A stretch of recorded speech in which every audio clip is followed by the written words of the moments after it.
All right, let's go ahead and get started. Close to a quorum, close enough to approve the agenda, I guess. Welcome to everybody.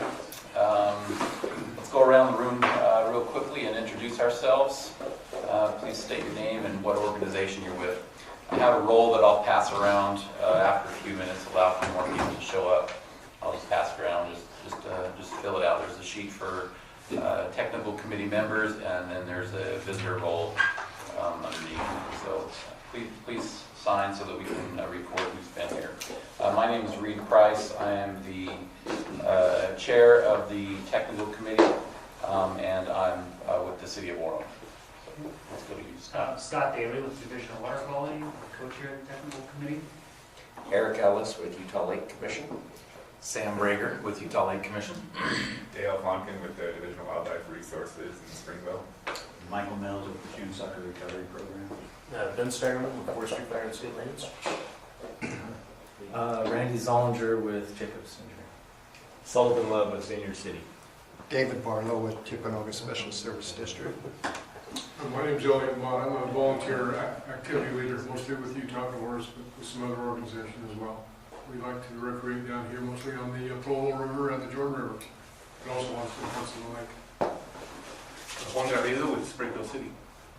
Mike Rouse, Central Utah Water. D. Chamberlain, Saratoga Springs Owners Association. Great. Thank you all for being here. We'll probably have a few more trickle in. Second item on the agenda is to review and approve the technical committee minutes from July 18th. Those minutes were sent to us by, I believe it was Sam, or maybe it was Eric. I think I did, one of you, earlier this week, or maybe it was even last week. If you've had a chance to review them, we would entertain a motion to approve them. Any questions or comments? Motion to approve. Okay, Ben. Second. And this Ben motions, and Sullivan, was that you that seconded? Correct. Any discussion? All in favor? Aye. Any opposed? Okay. Next agenda item is to remind us that our last meeting in 2018 is scheduled for November 14th. If for some reason we determine it's not necessary to meet, we'll let you know well in advance. Eric's also noted here the proposed schedule sticks to our usual every other month meeting on January 16th, March 20th, May 15th, and July 17th in 2019. So go ahead and pencil those in your calendar. We'll make those official beginning of next year.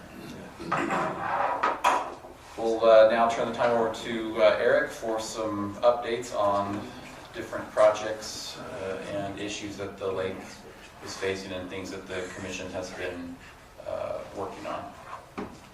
Thank you, Reed.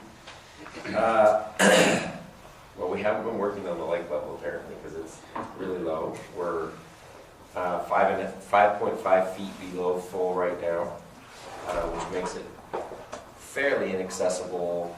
I think last year, 2 years ago, the boat was, what, 6? 8.5 in October. What did we get to last year? I don't recall last year this time. Well, 5.5, kind of at the 4.5 foot, you start being, it's a risky endeavor to get out there, especially towards the south end of the lake. So at 5.5 feet, it's more personal watercraft and duck boats and really shallow draft boats. So, yeah, so that's where we're at. We need a lot of rain snow this winter. So please order that up, Mike. Lincoln Beach.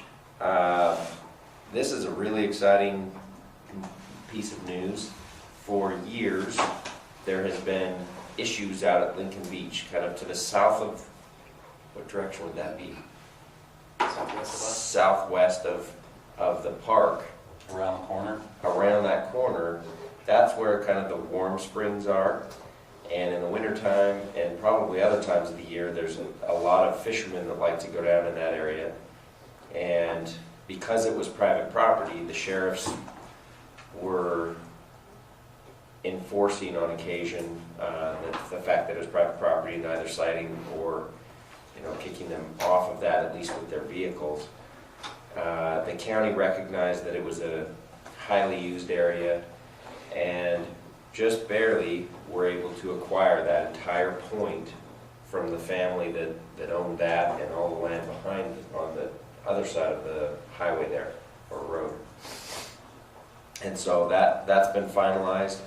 So the entire point, including all, it's kind of a cool, there's a lot of history there. We're putting up a page on the history of that point. There was some resort-like structures down there at one point. And the county has not committed to anything. Do we have anyone from the county here right now? No. They haven't committed to any particular enhancement projects, but they're looking at them and want to get feedback and kind of figure out what to do there. At a minimum, they're talking about doing a restroom over in the fishing area, kind of towards those warm springs, possibly improving the road over to that portion to give access to those that are out there in the wintertime, and hopefully we can request that be a all-year-round restroom so that it gets used in the winter when most of the traffic is out there. County ownership. Do you know what funds they used, what the source of funding was? They didn't say, but in part they did a bit of a trade in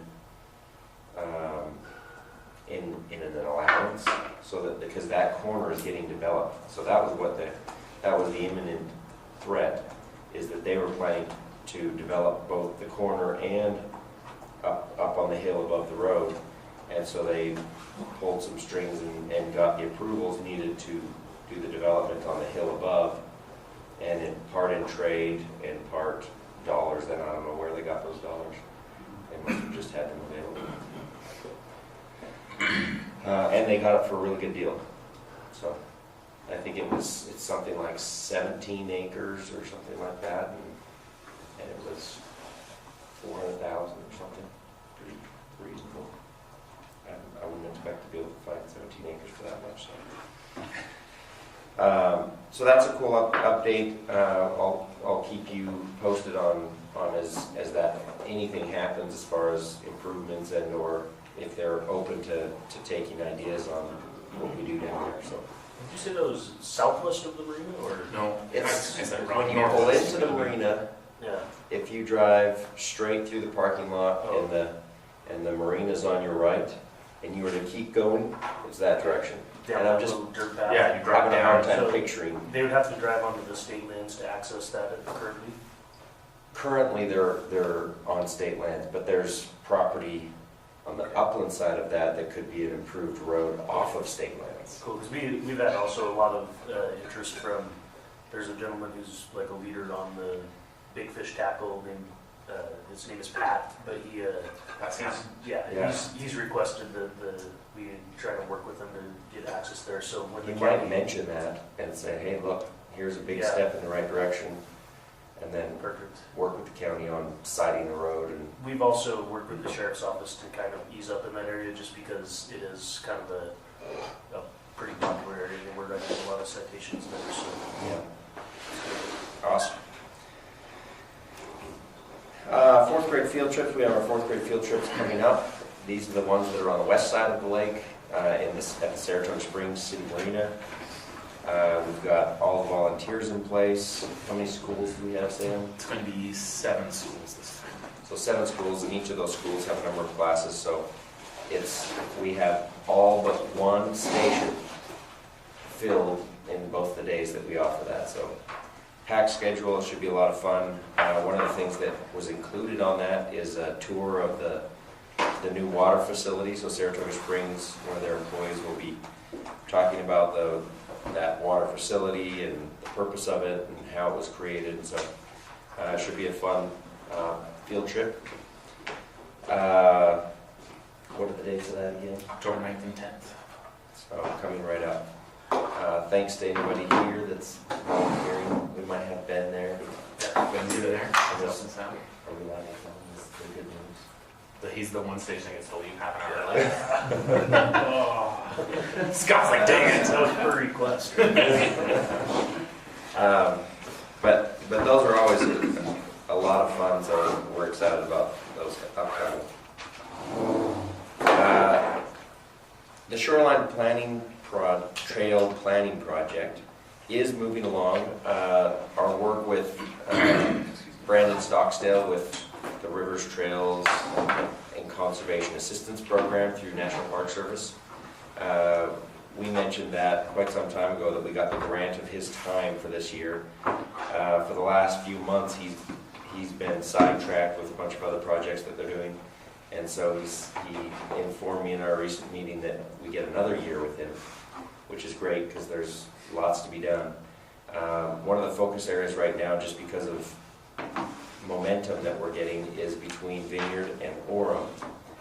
UDOT has expressed interest in this area because of its ability to be a transportation corridor through that trail system to get Vineyard residents and Orem residents tied into the front runner station right there. And so we'll be working with all the partners in that area to see if we can push that ahead. One of the hiccups that we had last year, and if you can go back to your constituent leaders, was that we just barely missed the mark on our MAG grant request for that area. I know that there's lots of road projects that are important, but this is a really big one to tie that Vineyard Trail system through the Powell Slough and then up through Orem. Would really be from a transportation connector, would be phenomenal for non-on-road transportation. So if you have any what ties, do you mean by miss the mark? Yeah, I was wondering. we were two or three spots below the cutoff for funding. So there's a So big they long list. prioritized a list of projects and you just barely missed the cut? Yep. Okay. And in fact, at the end of the meeting, the mayor of Vineyard, Mayor Fulmer, the group had an extra $5 million or something like that to appropriate that they hadn't quite gotten to, even with, they were drawing the line. And there was a pull and tug, and it almost got bumped back up onto the list, and didn't quite make it. But that could still happen, right? Like next year? It can still happen next year. We just want to get it in the queue because the MAG grants are on a 3 or 4 year funding cycle. So you get your grant approved today, and 3 or 4 years later, it's actually funded. So it just delays it further. We're being patient. We're not giving up by any means, but it would be nice if in this next go around we could influence those that are on that decision-making group to at least keep it in the priorities high enough to get funded. Were there others expressing support for it, or was Mayor Fulmer? No, there was a lot of support for it. Orem, I actually wasn't there, so I don't know all those that were, but clearly it got enough support that it made it really close to that, the funding portion of that list, but it just fell in a little below. I know that the county right now is politically focused on roads and infrastructure, and so the trails are not being advocated at this point right now through the county because of some of those demands that they have on road needs. And so we have ground support from the county, but where the decisions are made, they're trying to take care of those needs of roads first. Yeah, so if your city is on the group, the MAG approval or ranking committee group, please reach out to them, and this would be a great win for the lake. Gets people down through one of the prettiest areas that right now is just almost unused, the Powell Slough area. It's a gorgeous wetland, and this would allow that to go through there. The second part of that, just kind of as a preliminary discussion, there's a landowner on the north end of the Powell Slough. There's probably half of that wetland area from between just the north end of the state park here, all the way up to the south end of Vineyard. A big portion of that is private land, owned by a long-time settling family here in the valley. And so it belongs to different individuals of that family, but nonetheless, they're all connected. And one of their latest generation has this big idea about turning it into a public-private partnership, allowing grazing in there to clean it all up and get rid of the phragmites and manage it, and provide a trail easement through that private property portion, which historically has been a really big challenge for finding an alignment that they could agree to, and they have been resistant to that alignment historically. And so having this individual on board and willing to go to his family members and say, okay, here's a big idea, here's a win for all of us, I think that we might get the traction that we need to get that trail alignment and get sort of a public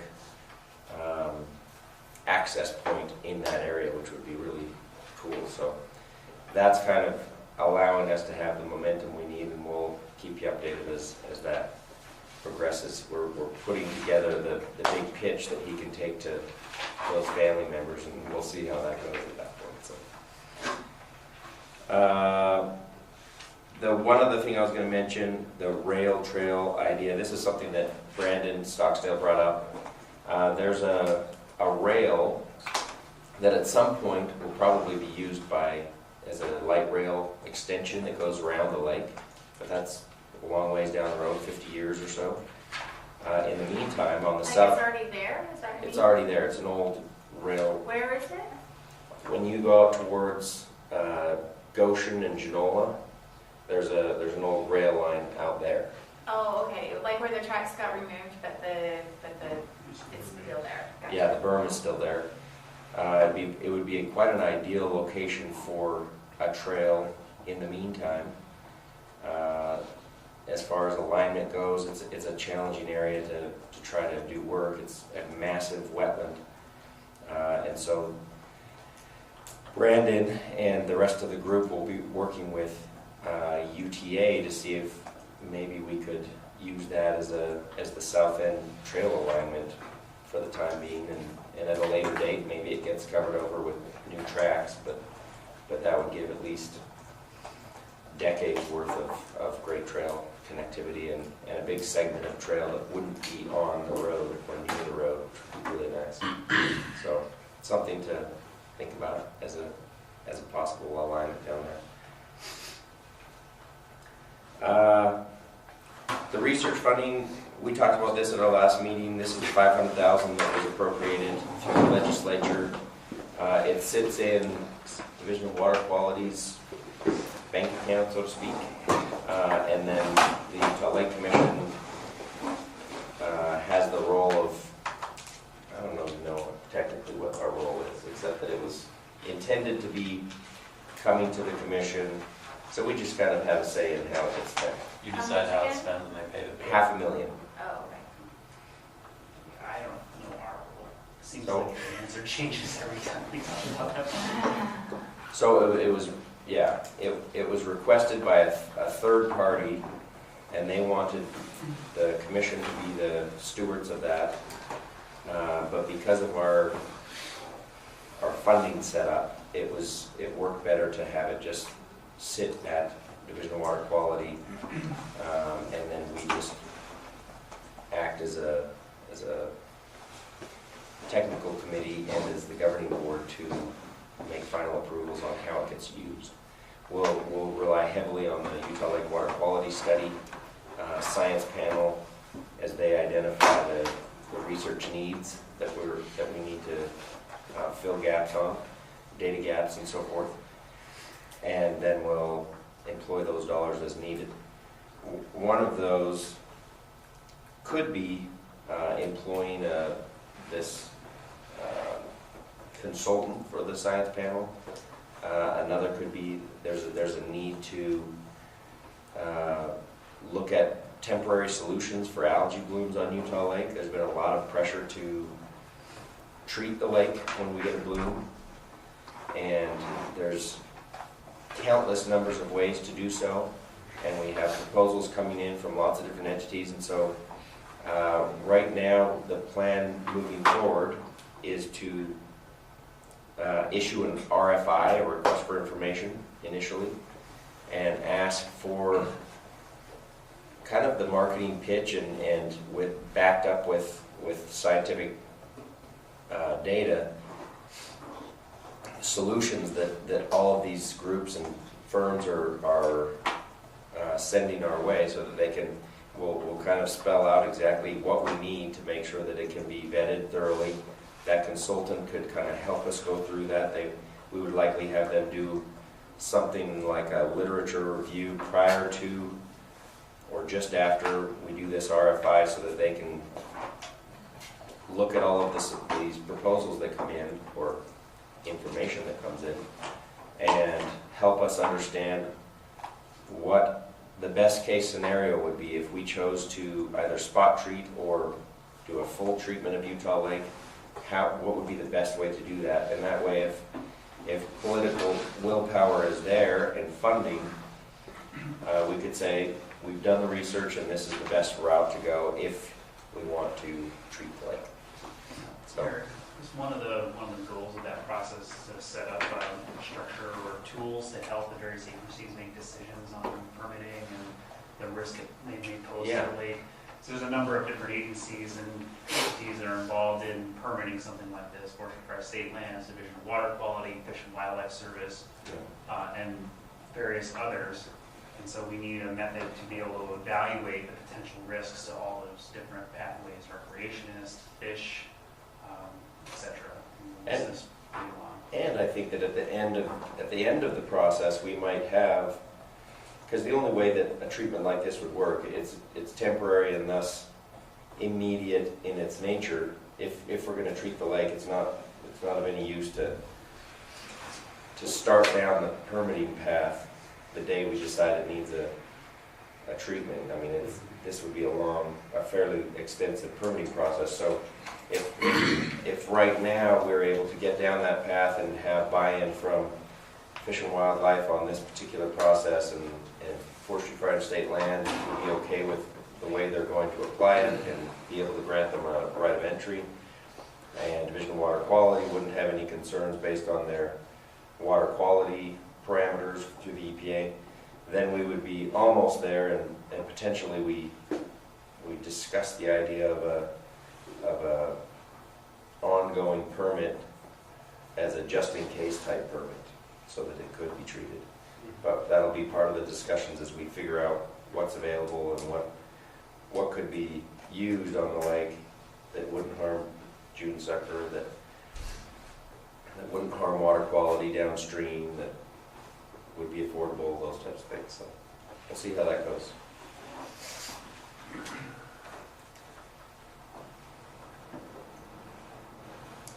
Marshmaster, as you know, the Marshmasters, 2 Marshmasters have been ordered, and those will arrive in November. They'll be outfitted with the mowers as soon as they arrive, and then they'll start working probably end of December or first thing in January.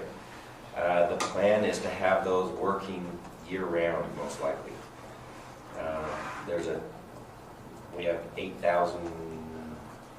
300 acres or so of map phragmites, and we'll be mowing the 4,300 acre portion that's in the priority area on the north end of the lake as the priority. As that gets finished up, we're talking about or looking into the idea of doing some grazing management on other portions of the lake while we're trying to take care of this north end. And so what they might be able to do is get down there and mow off the heavy top stuff, old vegetation, which allows the new green vegetation to come in, and that's what the cows are willing to eat, and actually are like that. It's good high protein food for them, but they'll only eat it if it's fairly short. So those Marshmasters will be working year round. Likely, if there are municipal needs, these things are really amphibious, and if we need to if we have an opportunity, we could partner with cities on getting in and taking care of some of the upstream Phragmites seed sources, as those will continue to be a problem unless we address them. So if you have ponds and that type of thing in your area that need treatment, this might be a time where we could create additional partnerships and take care of those while we're working on the remainder of the lake. So this, we won't be hiring this out anymore. This will, now that We don't think so. These will be able to operate at a fraction of the cost that any of our contractors have been able to do, just because of the county labor and the county's absorbing those costs. well, they're not absorbing them, they're just, when you're not having to make a profit, But they, is the manpower for an operation of those paid by grant monies, or it's paid by grant monies. So they have 4, and they're hiring 1 additional grant-funded employees. And between the Department of Natural Resources Watershed Restoration Initiative grant and invasive species mitigation grant through Department of Agriculture, they'll be able to fund them, at least a couple of them, to run those all year round.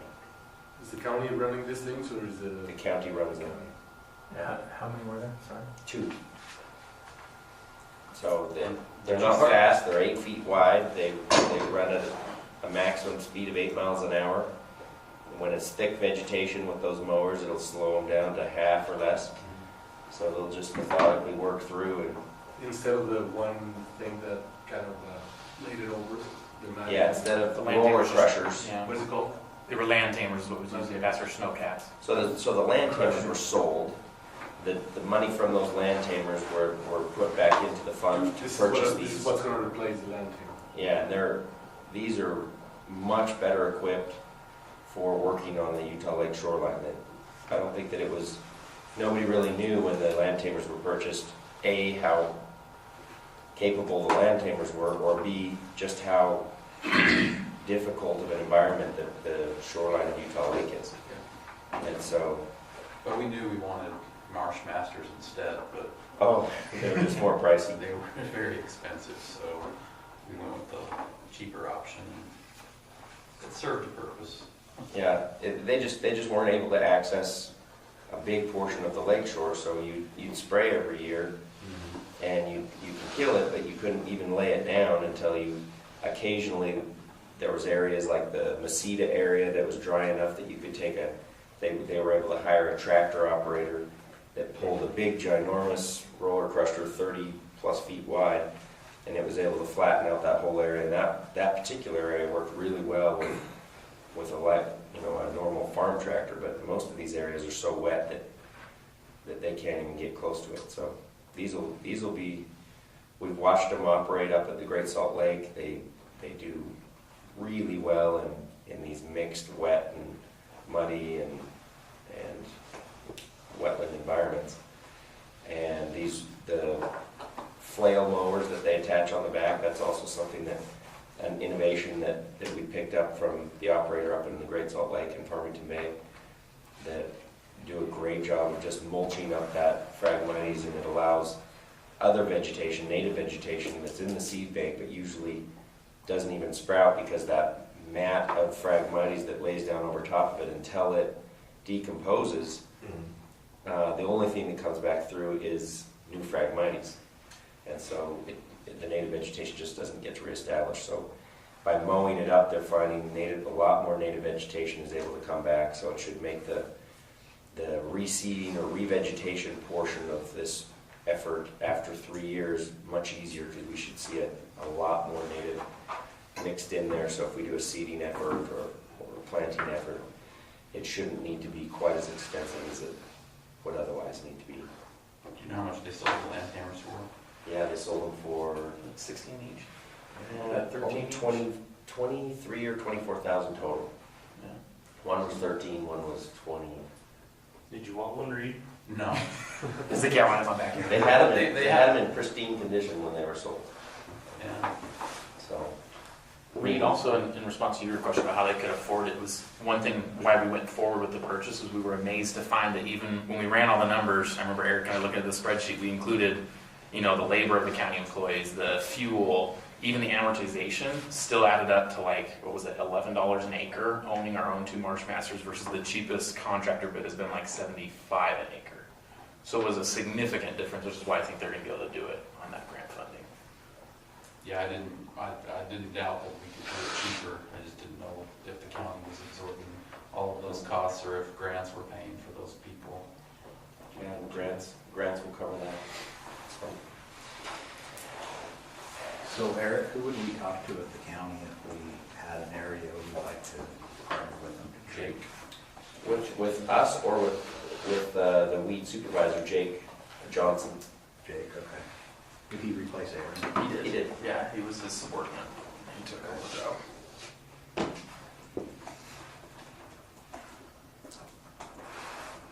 you want to talk about Vineyard Beach cleanup? Yeah, so as Eric mentioned, we met with Mayor Fulmer from Vineyard and some of her staff recently.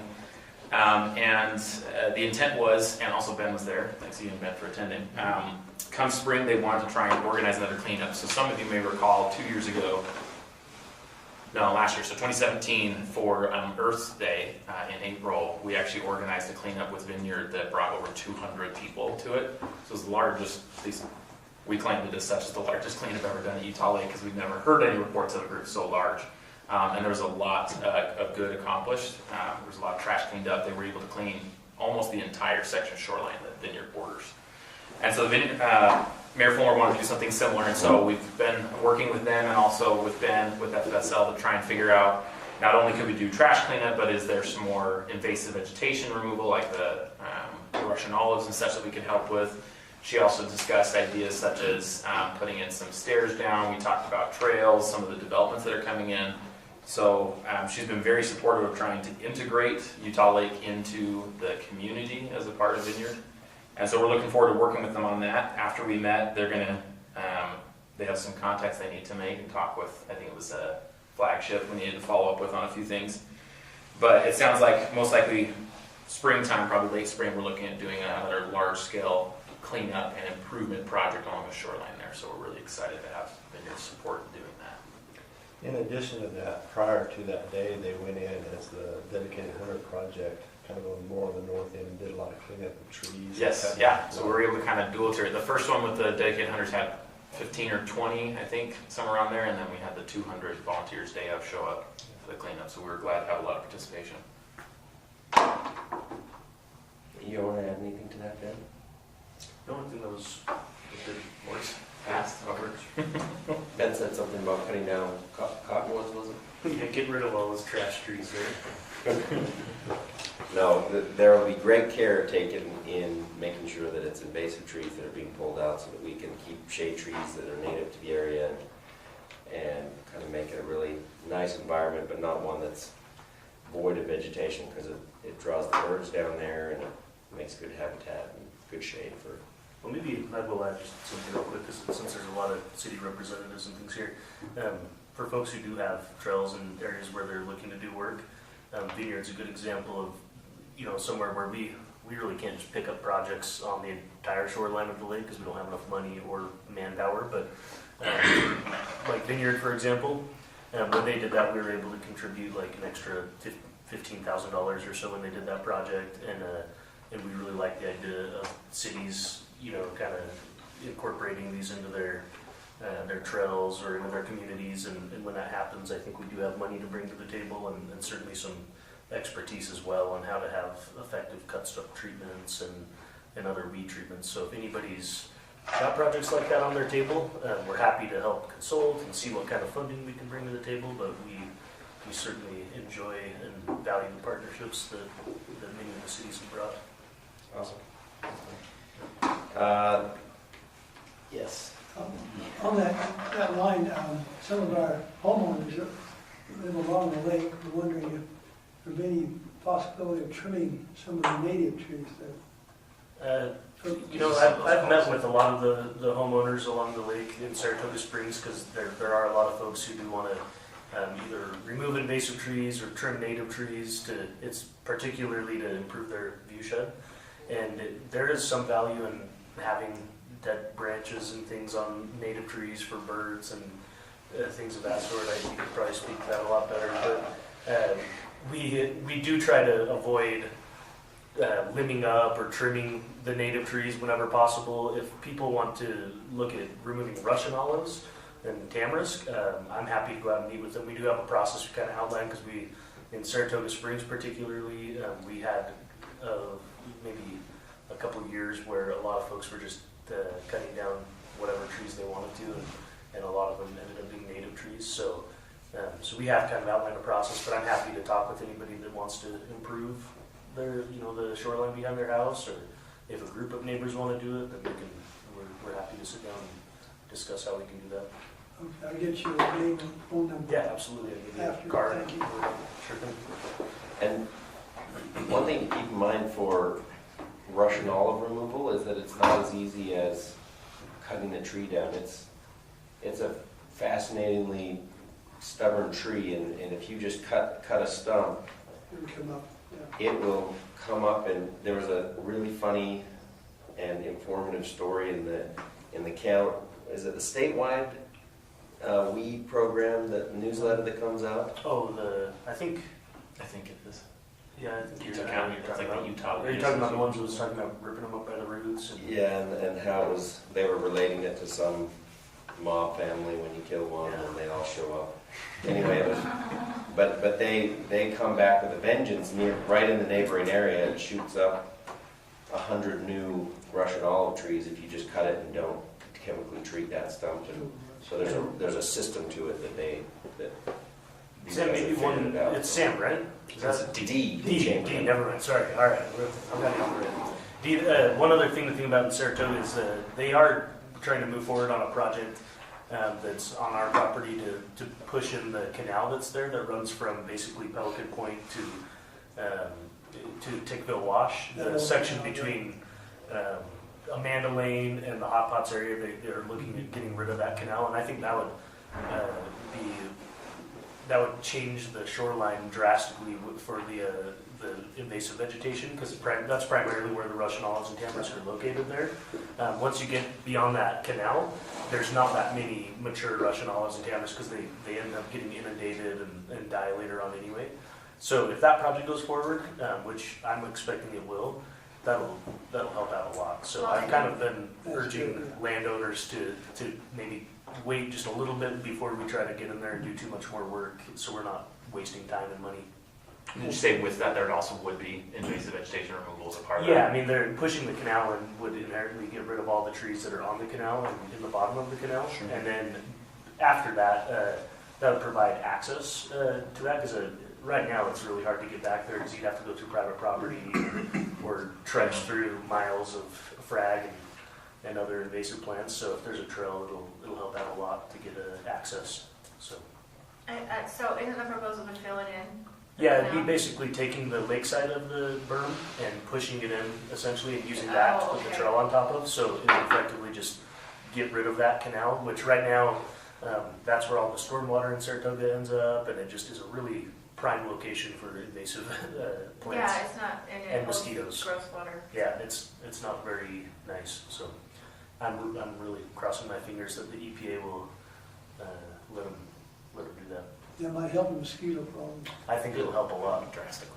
State history also had That state history is kind of bought off a long time ago that they're fine getting rid of the canal. It's always kind of been more of the Army Corps and EPA has considered the bottom of that canal a wetland. So we look at it as an improvement to connect the two wetlands, and that was kind of how the project was framed with PEC as basically an improvement project. But there's a little bit of backlash. The EPA has asked that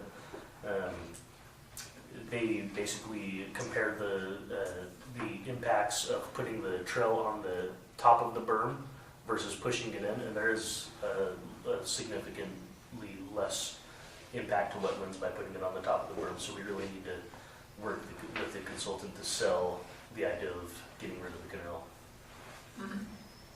That has been under discussion for years, by the way. Like Yeah, and 5 right now, years or more, Saratoga right? has funding, all of the land acquisition and right-of-ways and things are pretty much taken care of, so I think that if it's going to happen, it would happen now. If we don't get all of this taken care of, then I think then it could be several years before Saratoga is able to get funding again and get everything in order, so cross your fingers. We worked on that probably 8 years ago. Yeah. Yeah, it's funny how these And works projects a long get time. revitalized and new people in the Army Corps can make a big difference. And that's hopeful. And in the state historical society. Oh yeah, That Chris was- Merritt he's really progressive about, That was a change over there that did it. Yeah, there was a lady there that was pretty, She liked letter of the law type of a lady. my understanding is like if there's a public safety concern with those, a lot of times simply documenting the artifact or the cultural significance of something is enough to be able to get rid of it. But Chris is a lot better about working with people on these things because he understands that canal is really kind of a detriment to Saratoga and the lakes. So, That's good. It's always Yeah. good to get yeah, reasonable and he's a really good guy. decision-making positions. Okay, thank you. Lastly, permanent signage for algae on Utah Lake. I think we mentioned this at the last meeting. Rather than lots of fanfare in the news, one of the goals has been to take the education element of algae on the lake closer to the lake. So these permanent signs were envisioned. Those signs have now been built. It's the overall fence is about 8 feet tall, or sorry, not fence, but sign. It has information about algae, has some photos of what to look for, and then on the bottom there's a square turned diagonal that closes up. First time it drops, it says warning, and it says isolated algae. Do you have a picture of that by chance? I don't know, do you have one? I don't think I have it on the website. In my email, I have the old one before they made some changes. Left button, push it once. Little more. If we can find it, we'll pull it up. Those have been. I'm gonna check my You email. didn't get emails from Jim by chance? How many of those signs did you guys get, Eric? So there are 8 signs. One is being held for future location that pops up that seems appropriate. We had thought about one of them being an inlet park, and when we went down there, we realized that it's probably not a good location. I don't think anyone's launching a boat, and nor is it really a swimming location. So they're going at all the public marinas, the HOA, the Saratoga Springs HOA, and Sandy Beach. What about a river put in? I know the river gets algae too, but I don't know, that's different, right? We're not part of that. Yeah, we don't care about the It wasn't so much that we didn't care as Well, but right at the inlet, right at the, That's what he's talking about in the But yeah. park. and I know you're talking about the one by the RC park on the other side of the road, well, just down the there's river. there's a put in right there, which is probably the closest one to the, I don't know. If we Saratoga, don't care about the river, because we're the lake commission, that's fine. Saratoga Springs made a presentation to the Jordan River Commission, I'm on their technical committee, about developing a water trailhead for the Jordan River at the airplane park. RC Park. There's a parking lot there now. So if that is the case, we have an extra sign for that. So This is certainly Yeah. appropriate. So Saratoga has a concept plan for improving, the parking lot right by the RC park, so along the trail there, Saratoga has a plan for improving that area and putting, because right now the put-in is behind the gate to the RC park, so we're talking in the future about the put-in being in front of the gate, right up the parking lot that's already there. I can forward you the email. We're working on Asking grants what it looks like, to get that funded and stuff like that. the signage. But if it's two separate topics, that's fine. 'Cause it isn't necessarily 2 separate topics. It was, if that's the place to put it, we could probably send it that way. It was that I wasn't aware of the most popular put-in for the river. Is it lake specific, or does it talk about Utah Lake, or is it? So you pulling it up on the This one screen now. does There you- talk about Yeah. Utah Lake specifically, so this says, This one I think is just an example they were sending around. I have it right. So this is, I don't have the most up-to-date one, but this is kind of what their process looked like. This is one of the early examples. I think this is actually somewhere in California or something that they pulled this idea from, if I remember correctly. But Eric's seeing if he can find the actual one, because he's been in on the chain since they started the conversation about what it should look like. But basically, as Eric said, educational materials, some photos of what it'll look like, and then down to the bottom, this little orange, what do you call it? Quadrilateral or whatever. Just showing that that's where they can open it up, as Eric was mentioning, where there is a warning or a danger advisory, they can actually post it right there at the county health department at each of those locations. Saratoga there's a private marina on the north end of the lake? The HOA marina or No. the Scott McLaughlin property? Yeah, McLaughlin. Mhm. There's a development coming through Saratoga. Yes. Okay, you're. Yeah, we've been in touch with them about it. I've actually in touch with DR Horton, I think. Is the name. Yeah, So we've been in touch eventually- with them about the transferring of ownership. It sounds Okay. like come spring, I think is what they said there. Yeah, so that'll eventually be public rather Yeah. than private. So my assumption is that it'd be like they'd probably want to put one there eventually. But Yeah, that'd be a good spot. the goal was to have these out at the start of this season in May, and it just didn't happen because there were some changes that occurred that they wanted to include. There, you just sent them the updated one. Well, it's pretty, So my guess is there probably will be something. I'm hoping it'll be a very popular access point once it is developed into such. It'll need a little bit, it'll need some improvement, but yeah. Yeah. I'm sure it will be. So the thoughts that becomes a public marina then? Yeah, so the way it works is Scott's turning over to a developer, if I understand correctly, and that's coming up in the next couple of months. And then part of their deal of doing their development is they need to create open spaces, so they will then turn it over to the city. And that will become a second city marina for Saratoga Springs. Would they be willing to fund the cost of the sign? What was that? Would they be willing to fund the cost of the sign? Who would be willing to fund the DR cost? Horton? The developer, no, it's, they might, I don't we know. can always, You always throw it out there and they we can Right, always. it's like, hey, figure it out. include that. well, they're, yeah. I heard they sold a home every 17 minutes in 2017. You're right, they're so big. Yeah, I should be able to afford that.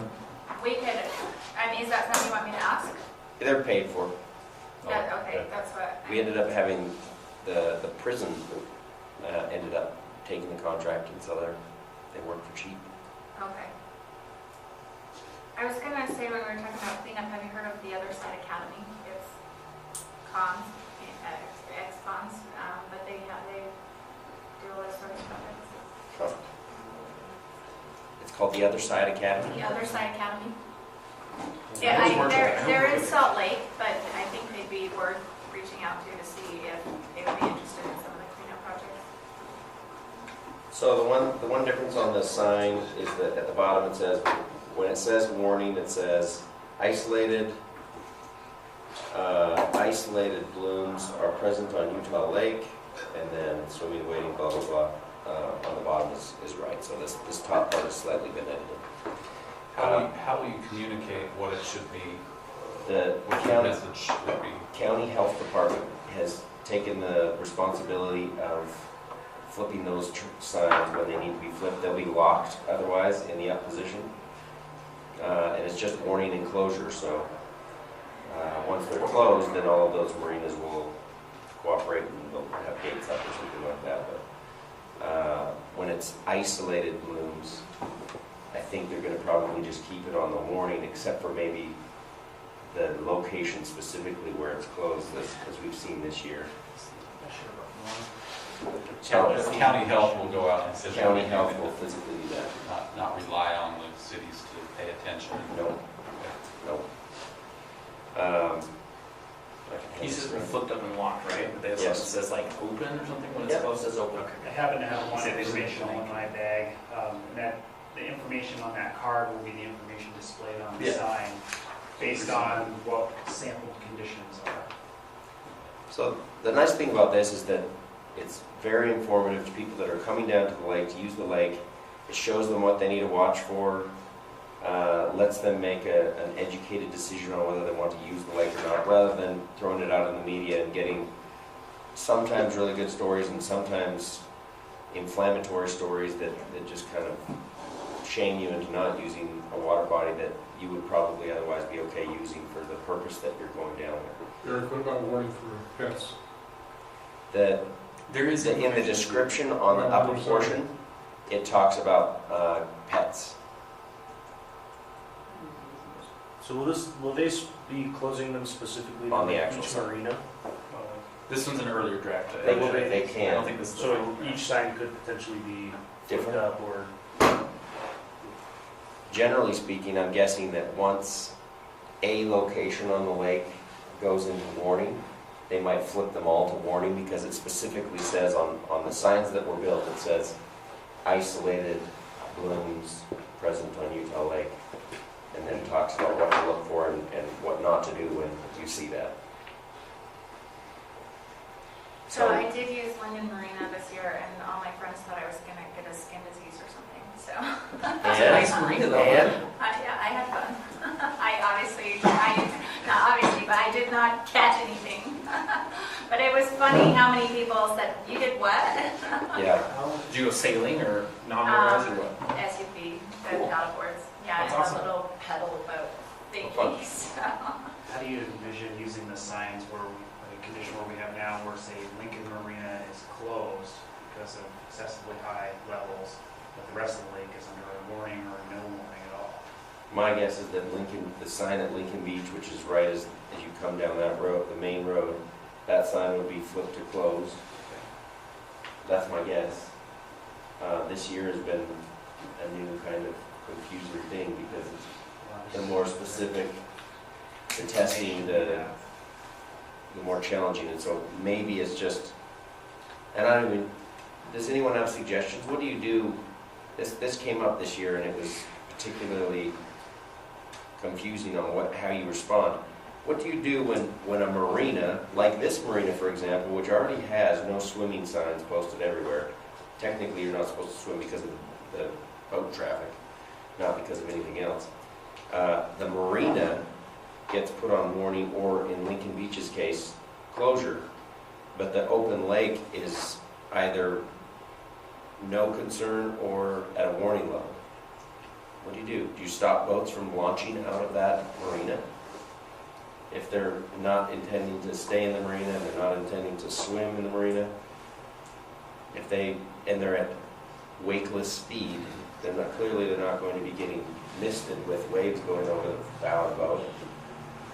What would be your suggestion? Launch at your own risk. It makes sense when the whole lake gets closed, that it's now legally not permissible for anyone to boat on the lake. It's under code, it's a misdemeanor or something like that. But when it's simply the harbor itself that happens to be stagnant enough and ripe enough for the conditions for a HAB to exist, that closes it. If that's the only location, and as soon as you get into open water where it's mixing and it's a different environment, the lake is open, what do? What would you suggest? Let the public use it at their own risk. And, outline the risk and let them make their choices.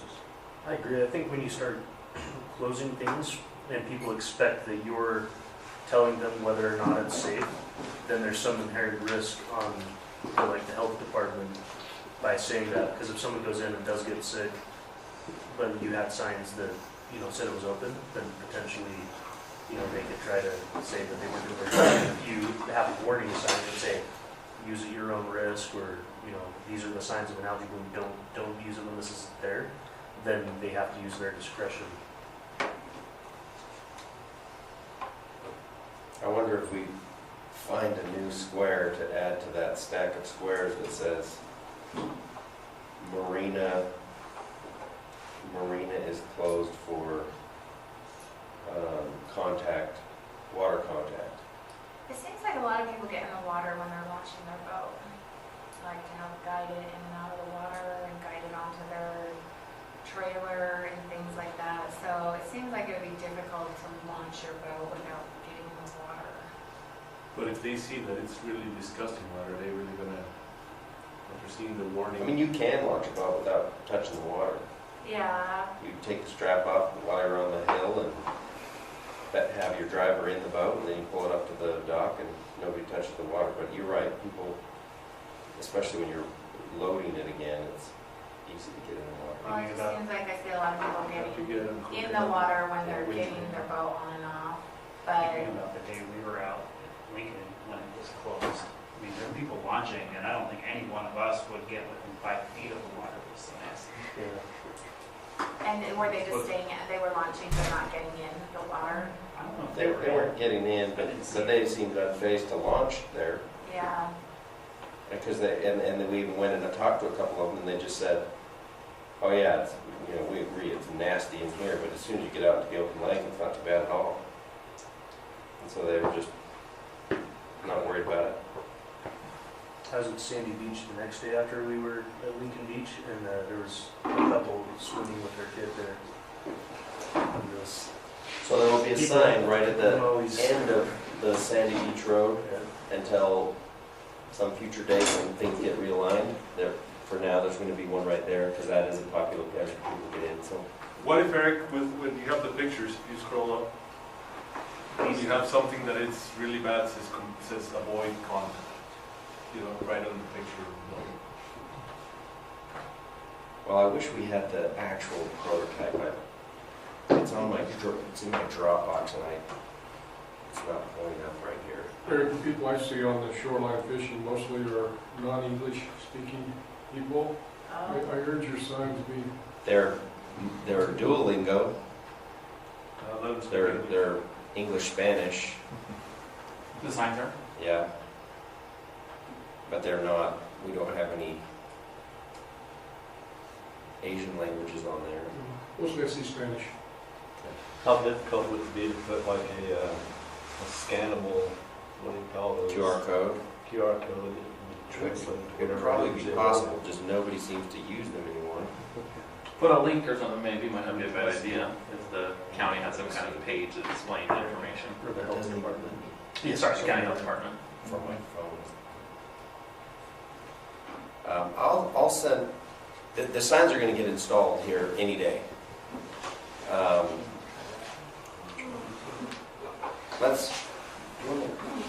can read, I'll turn the time back to you, and we might come back to this in a minute, if that's all right.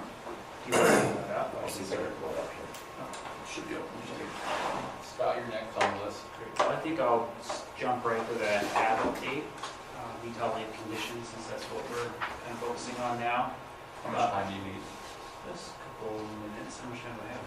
Oh, we're supposed to be out at 11. Okay. Oh, So it's 45. I'm not suggesting you No. take all of it. So I think as you're all aware, the lake has been kind of all over the place with HAB conditions this summer. Started with an isolated bloom in Provo Bay back in June. Just like last year, kind of made its way out to the open water. Lincoln Marina and beaches were under a warning and then closure and then warning and then closed again. And then I think since last time we met, Linden Marina was actually closed with some of the highest concentrations that we've seen for the summer. Not only cyanobacteria cell counts, there were pretty high levels of microcystin. The actual toxin is produced by the cyanobacteria. And so we had 2,000, slightly greater than 2,000 micrograms per liter of microcystin in the Linden Marina. And then when we sampled a week later, cell counts were from above 20 million with high microcystin levels to almost below warning level the following week. It's oddly, seemingly unnatural way. It's just really surprising that it just collapsed and then disappeared. Lincoln Marina is still closed, I believe. We're seeing that Provo Bay concentrations are actually at season lows, and we might have enough evidence now to lift the warning altogether for Provo Bay. It just doesn't, we're not picking up really cyanobacteria cell counts above a couple thousand in there, and the warning level is 20,000. So that's it's good news. The open body of the lake has been under a warning for the last couple of months, and within the last week or so, we've actually seen the worst conditions of the summer. Pretty high in a few million cell count range, but also microcystin toxin levels of 1,000 micrograms per liter. And this is just in the area about a mile offshore between the state park and Linden, kind of just that general vicinity. So those are actually the highest toxin levels that we've seen in the lake over the last few years in the open water. But again, that puts us in the warning level. It hasn't jumped to a condition or in a danger condition so far. So the warning is just what's the warning level? so It's not closed, the warning is just that it's there? They recommend against certain activities. Oh, okay. So like don't go swimming? So they recommend, he's got it right here actually, that card you're looking at. Oh, what's that card? So, Okay. warning, do not swim or water ski in this area. Avoid areas of algae scum or boating. Keep animals away. Do not ingest the water. Clean fish well and discard guts. Danger, the lake is closed. Keep out of water. And I can circulate this around. At the bottom, it has a little table of our decision criteria based on the data that we collect for the various toxin levels and the actual cell counts of the cyanobacteria densities. Basically, the warning it's still open, but they recommend against activities that are more likely to cause you to either be in prolonged contact with water or ingest water. And when it's closed, is it actually illegal to be on the lake? That's what Eric was saying, there is actually a misdemeanor associated with it. That information is also on if you go to HAD, I think it's habs.utah.gov, there's a page dedicated for harmful algal bloom monitoring around the state, and then on the right column, there's a Utah Lake condition update that'll take you to the Utah Lake page. HABS, huh? Yeah, .utah.gov, I think. Yep, that's correct. So the nice thing about that, it's also got information for other water bodies too. Right. Well, the landing page is in Utah Lake, right? It's general conditions for information about HABs around the state. And then, the other reservoirs that are under various warnings and such throughout the state. One nice thing, this summer we've actually had some dedicated resources to fund 2 staff members to be able to get outside of just the area close to us. So we've been monitoring for HABs statewide in important recreational water bodies. And that's where many of these warnings have come from. So you want to, jump back to that. This thing, yeah.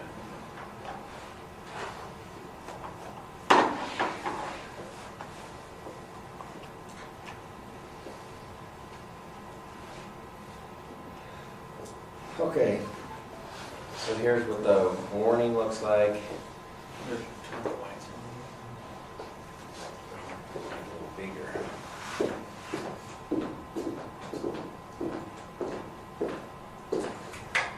Yeah, yeah.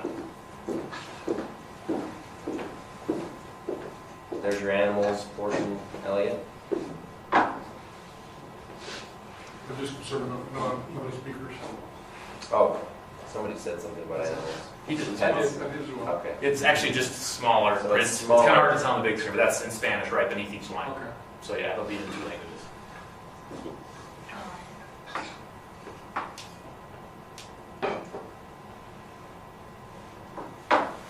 Don't judge the translation. Just do it in English. Yeah. Well, that's You're just- still at 7-Eleven.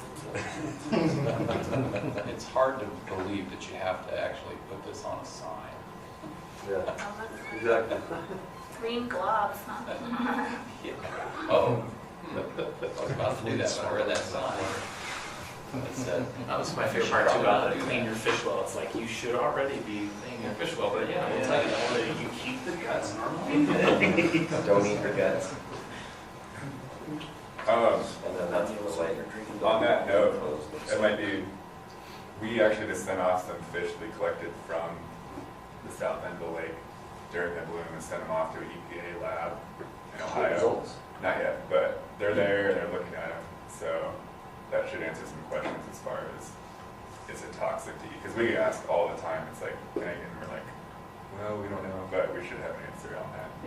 So, I don't know when, I haven't gotten a timetable up there looking at did it. you partner with Fish Wildlife Service on those? Yeah. Okay, because George mentioned that a couple weeks ago. It'll be interesting to hear once you make note of the follow-up. Any questions about the language or anything on here?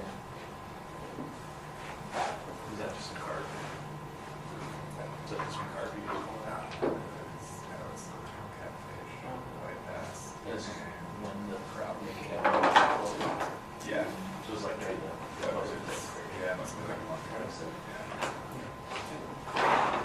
Okay, so for the Utah Lake Water Quality Study, we've been working most of the summer with the steering committee and the science panel, really with the purpose to get the science panel up and running and to start investigating Utah Lake and conducting the research they need to do to help provide some answers for the study. So one of the products the steering committee has been working on to that end is what we've been calling this initial high-level charge document. And really what this is just it's the steering committee's directive to the science panel to investigate a number of questions to help the steering committee make some decisions about the lake. And so what they've decided to do is ask essentially three initial high-level questions to begin with. In bold here, what are the historic conditions of the lake? Okay, and how they changed over time with settlement. What are the current conditions in the lake with respect to nutrients and ecology? So how is the wind and the sediment interactions, the carp and all those things affecting in-lake water quality? How are those conditions connected to the beneficial uses? So is there additional questions that need to be asked to connect those in-lake conditions with what people need to recreate in the lake, what fish need to survive, and what irrigation users need to protect for their quality. And then there's a future high-level charge question, and that's to deal with the feasibility and the end product of this study, and that is there an improved stable state that can be reached under the current constraints of our management of the lake today?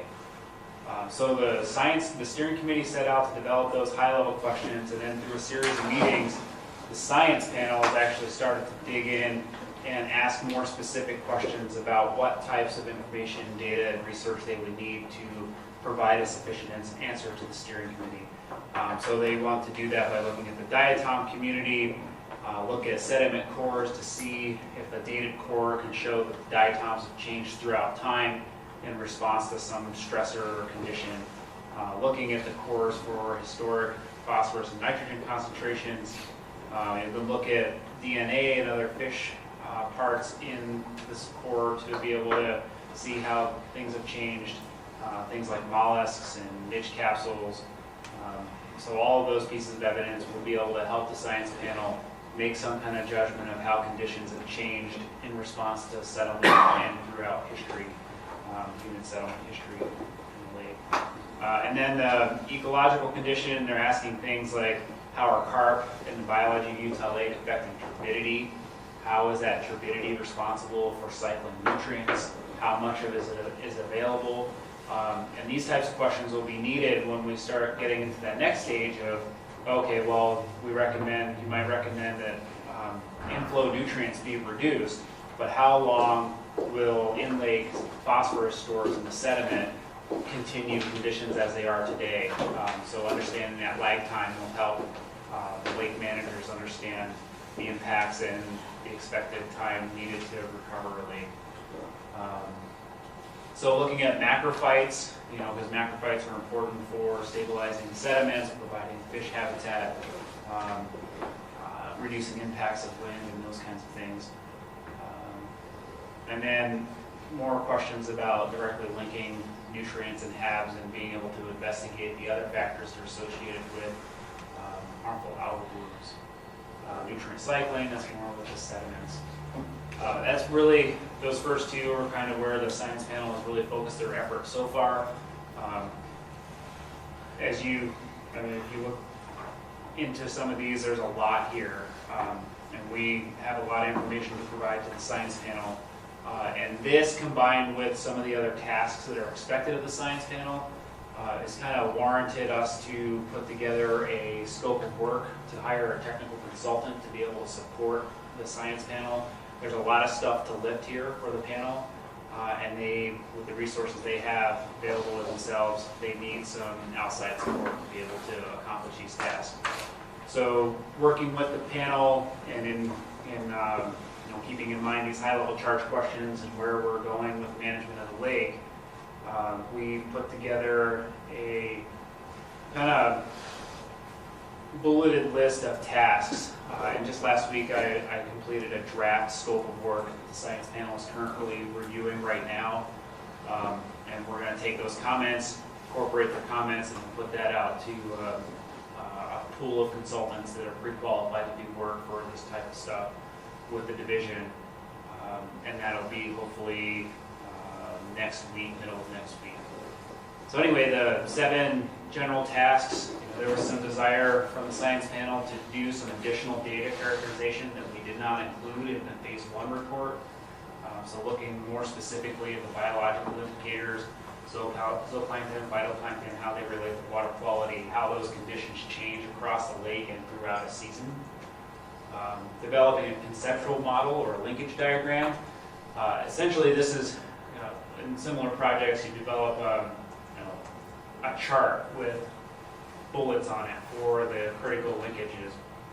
For example, you might have one that says carp, and then a line drawn to a bubble that says sediment, and there's some kind of interaction there that's responsible for pulling nutrients out. So this will be a really detailed model diagram that will show all the various interactions that are happening within the lake with respect to the food web, carp cycling, wind, other nutrient dynamics, being able to incorporate the important components that are added or already a part of the University of Utah's water quality model framework. So I think it'll be a really useful tool for the science panel to have in front of them, and then as they start evaluating pieces of evidence and asking questions to research in the future, they'll know specifically which of those critical linkages will be informed by that particular effort. One of the ideas that we've had that I think is really important and is considered with other projects like this one is some guidance on how we deal with uncertainty. It's a scientific study, right? And so the nature of science is that you can study something for eternity, and there's always new questions and unanswered questions, and you just don't ever know all the answers. But that shouldn't, necessarily be a reason to not be able to make some management decisions. So a guidance document, I think, is necessary to be able to weigh your pieces of evidence, how well they agree among one another. If you have sufficient number of pieces of evidence that aggregate to say, okay, we know enough about this particular component to move ahead. On the other hand, you might identify some other pieces where, we only have one piece of data. It was one research paper that was done back in the 1940s with really unsubstantiated findings that don't fit well with what's currently known about lakes. You would say maybe that's a really uncertain piece of information that you would prioritize for future research. So that's kind of the intent of that tool that we would like the science panel to develop through this technical support contract. We expect they do a comprehensive data gaps analysis, so assembling all the various pieces of data and information that we have for the project to date. Phase 1 report, the 30-some master species that have been completed over the last who knows how many years. The literature review that we just recently completed with Windotech as a contractor.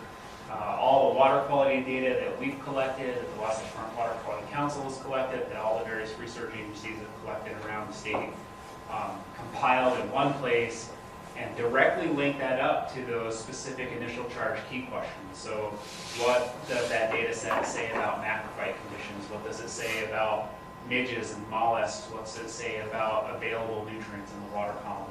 And then once you have done that analysis, you can use that along with your conceptual map to identify where you want to focus your research to answer additional questions. One of the components is important for this project is a framework for guiding how we develop nutrient criteria. We have our high-level charge questions, which are absolutely necessary, but there's specific techniques that have been applied for similar lakes around the world for developing water quality criteria. For example, you might not just want to take an average lake phosphorus value as your endpoint and say, oh, well, 0.1, that's what we want to hit. There's other techniques where you can statistically evaluate the relationship between that phosphorus value and, say, chlorophyll or some HAT endpoint. You can do what they call stressor response variables for, it's probably not very applicable to Utah Lake, but in a mountain stream approach we've taken is a certain level of nutrients leads to a certain number of, or a certain amount of periphyte growth on the rocks, which then has an impact on dissolved oxygen. So that linkage to the stress of nutrients and the actual response seen in the lake. How we implement water quality models into this framework, and then what we use those models in our, how we use those models in our decision framework. So is that model actually going to be the thing, the tool that generates the number or the response for us? Or is it a weight of evidence approach where all of those things combine together in your decision criteria to be able to figure out where the number lies? So they'll know what that looks like. That's a pretty complicated task. So we're hopeful that a technical consultant can help develop that framework for us. And then a work product for this is to take all of those pieces that I just discussed, the data gaps, the conceptual map, and this nutrient criteria framework, and craft a strategic research plan to actually identify those priority areas to continue doing study. So that's where we would use some of this funding that Eric was talking about earlier. The funding that the Division of Water Quality has for the study will be put into those priority areas that are identified in the strategic research plan. And all of these tasks are done by the consultant in direct consultation and supervision by the science panel. So the science panel is helping guide this effort along.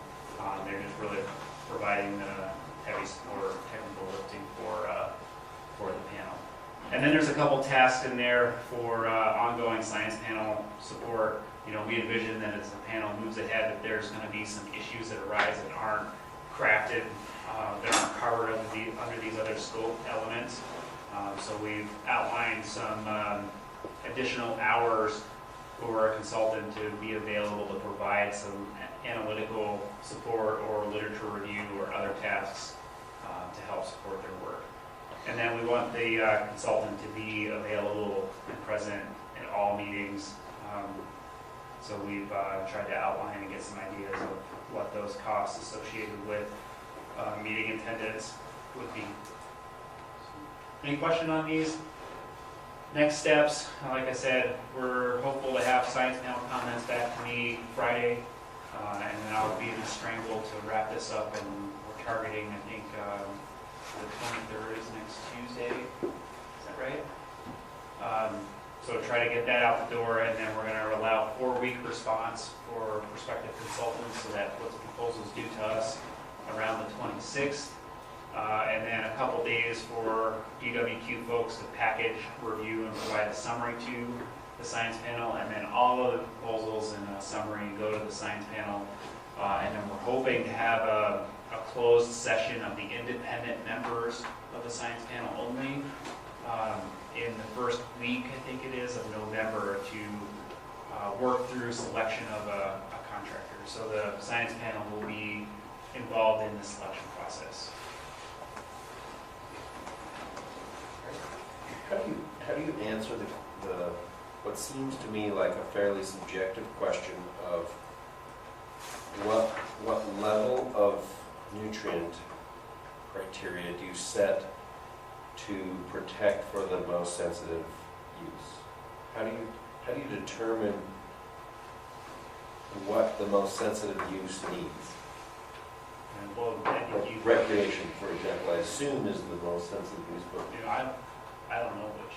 It seems like if it were aquatic life, that would be easier because you could do a test on at what level a HAB might kill fish or sensitive birds or something like that. But people, we know that a harmful algal bloom is not amenable to people's health. So does that mean that you have to set the benchmark for no HABs, occasional HABs, isolated HABs? How do you, where, because it's, that seems like a critical question that I don't understand. We can do all this scientific study we want, and that's going to give us lots of answers. You know, we're going to know what it's going to do at this level and what it's going to do at this level and this level. But where, at what point can we say that's the level we need to reach, or that we'd like to reach? Is it possible? That's the kind of questions that will be asked in this approach, the technical framework. I think in our steering committee, we talked about some potential ways that they go about, this has been done in the past, through recreational surveys. Asking a one of the things that was done, I guess, in Utah, was an approach that was borrowed from Montana when they developed their stream nutrient criteria. So they went out to various streams in a very rigid format, took the same type of photograph of different types of streams, some that were really low nutrients, some that were really high nutrients and lots of algal growth, and then a gradation between. And so then they crafted a survey structure around those pictures. And each picture is associated with a known concentration of chlorophyll in that example, so the pigment in algae.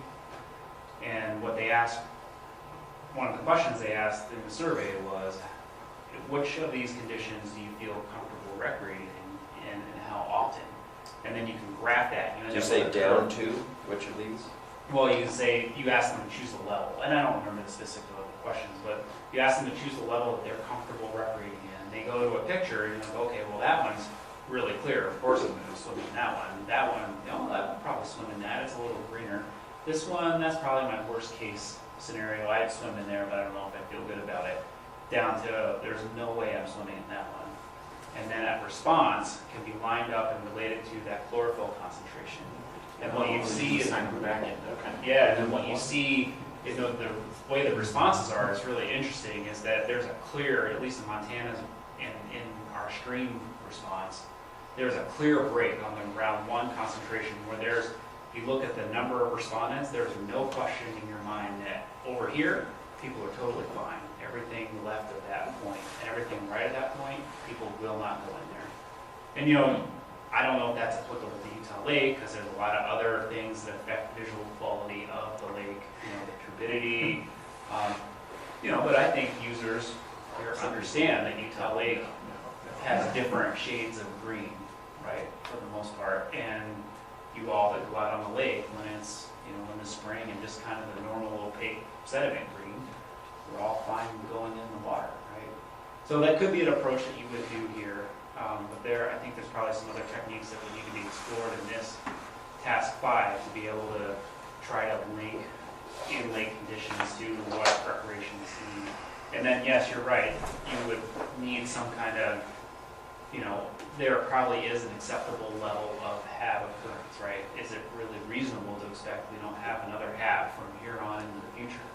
But are we okay with a season that lasts for a week or 2 weeks? So recurrence interval, intensity, and if a HAB comes back, are we okay with a 30,000 cell? Or are we okay with a 10 million cell in the year?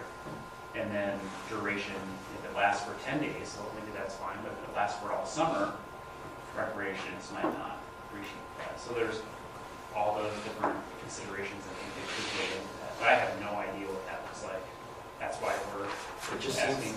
In my mind, it just seems like subjective and really challenging to answer that question, which is going to guide all of this scientific research as to where we land on that number.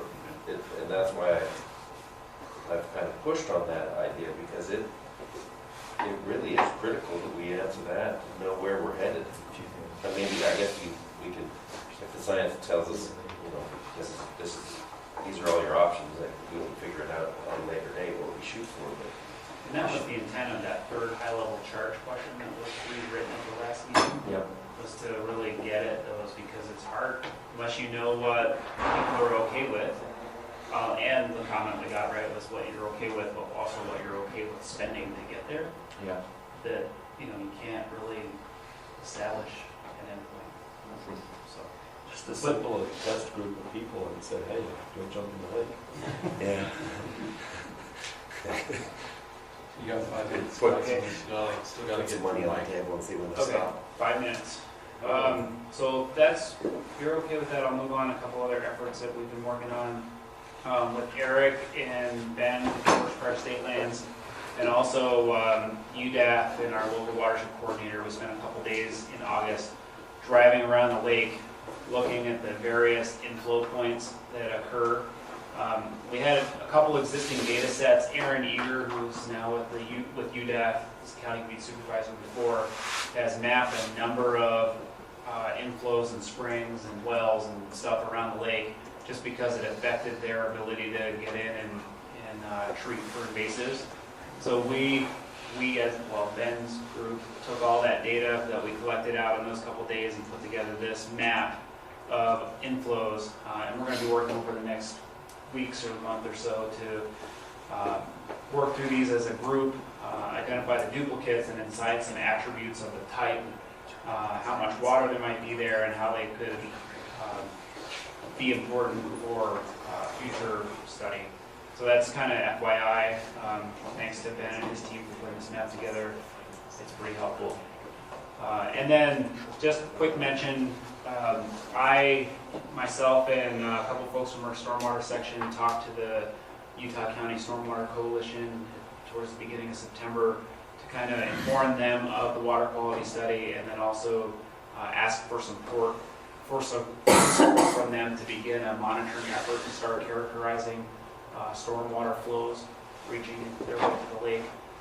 So we have some resources. We might be able to purchase some automated samplers, but after that conversation, there seemed to be pretty good support and agreement from that group that they're interested in doing some monitoring. So we'll be working with those folks over the next couple months to come up with an approach to implement some stormwater monitoring around the lake.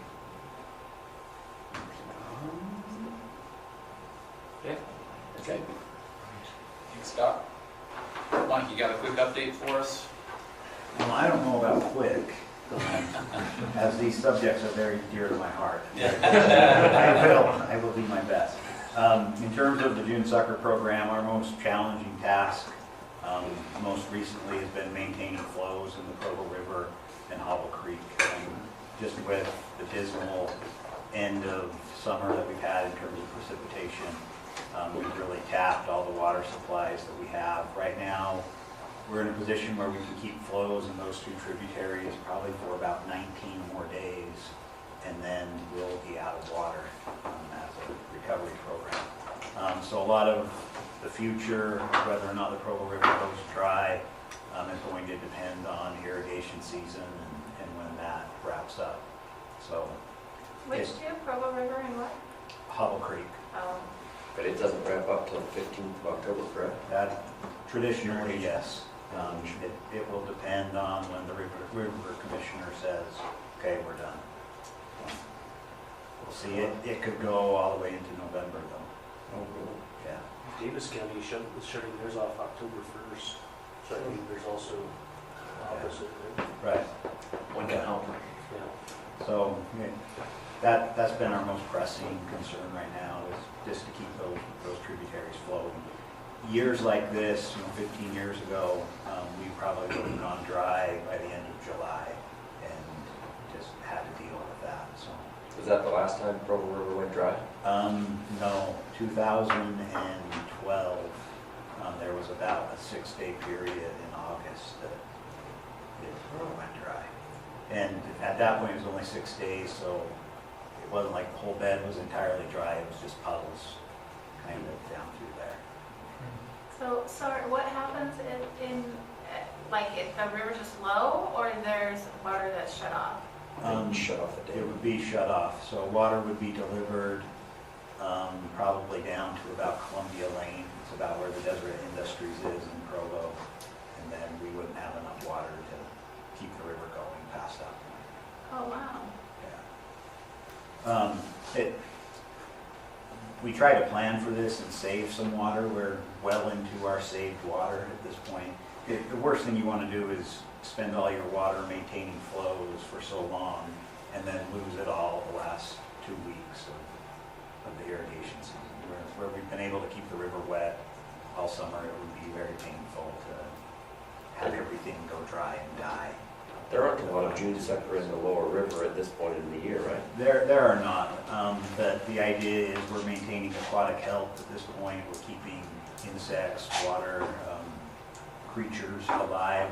Also, when it goes dry, all of the cobble and gravel fills in with sediment as that all falls out of the water column, and it becomes hardened, impacted, and it makes it very difficult for June suckers to come up the next spring and be able to spawn, especially where we can't guarantee that we'll have a good flushing flow next spring.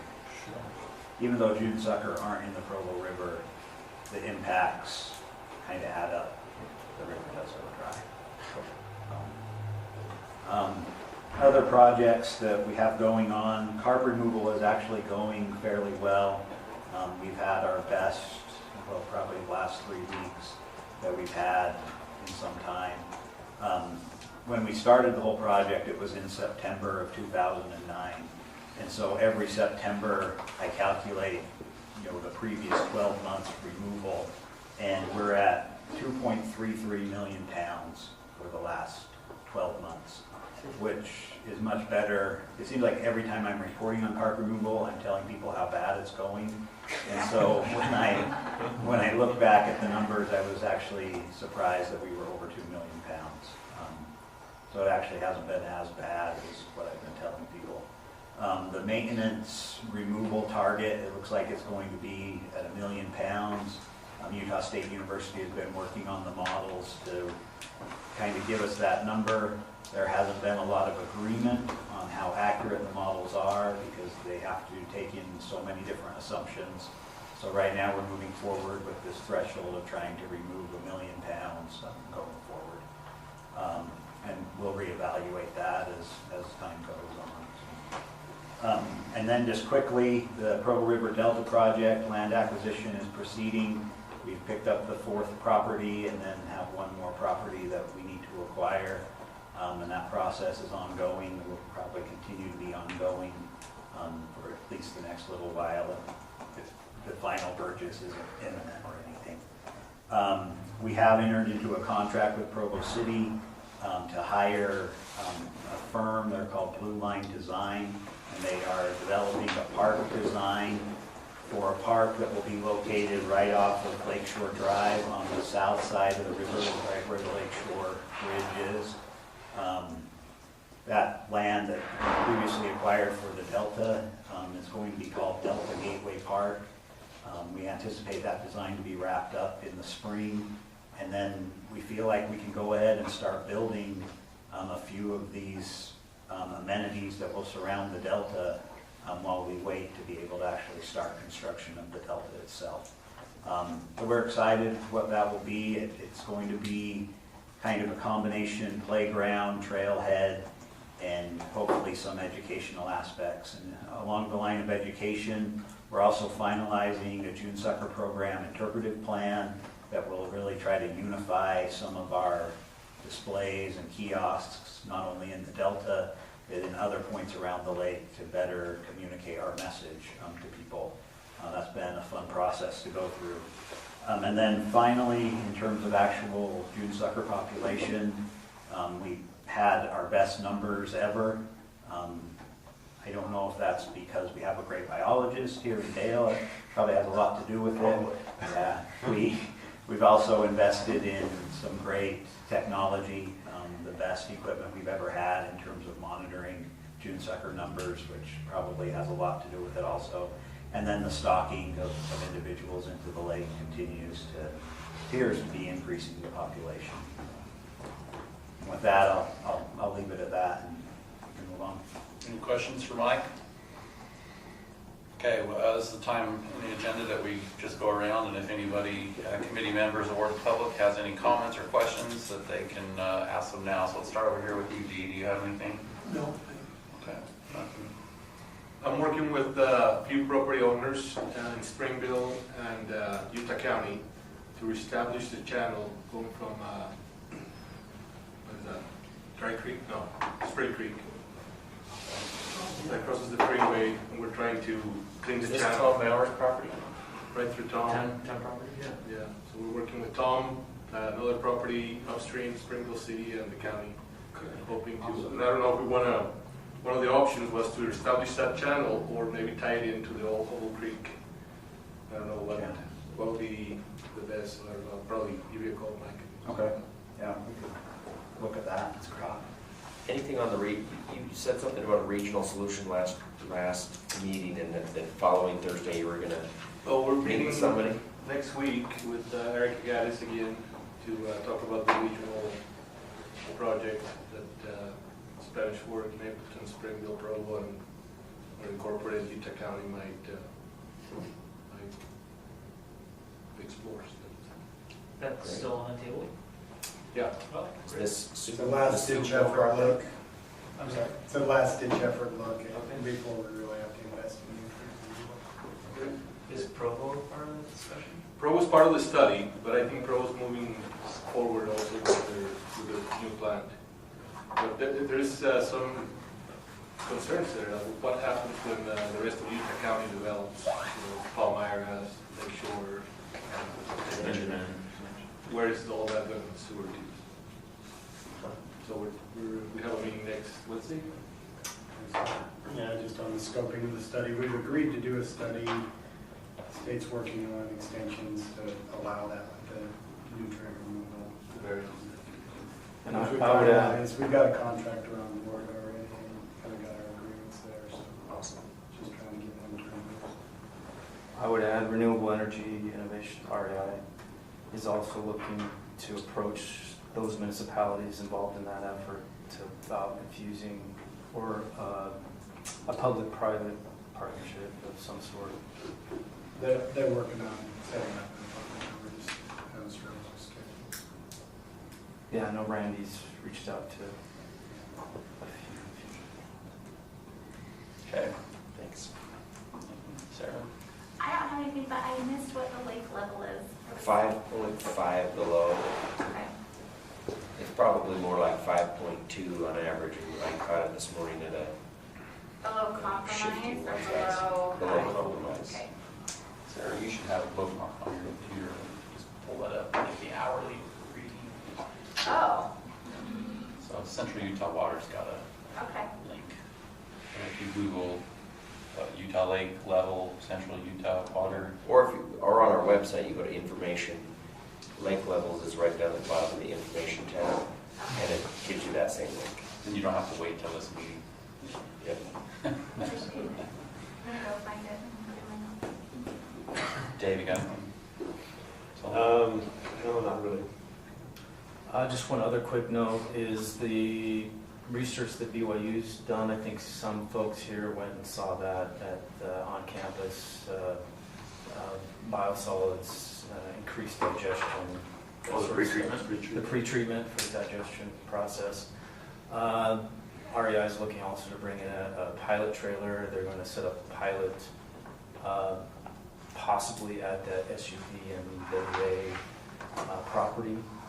Again, this is just all speculating at this point, but trying to set up maybe a pilot where we can study regionally managing some solids and using that process. Did they ever get the one set up at Central Davis or Central Davis decided not to move forward with that Okay. at this time. They're too busy. They've got a West Davis corridor that's bisecting their property and other things. So. No, I don't have any. Okay, me either. So, Scott just asked me about government board meeting, that's next Thursday? Oh, next, It's that's moved right. to October 3rd. We moved back one week. Oh, that's right, it was, that's right. October. So October 3rd, 7:30 a.m. over at the Health and Justice Building. If you're interested in attending that, you're welcome to come. Okay, with the last agenda item, just a reminder that our next meeting is Wednesday, November 14th at 9:30 here. So with that, we'll adjourn. Thank you.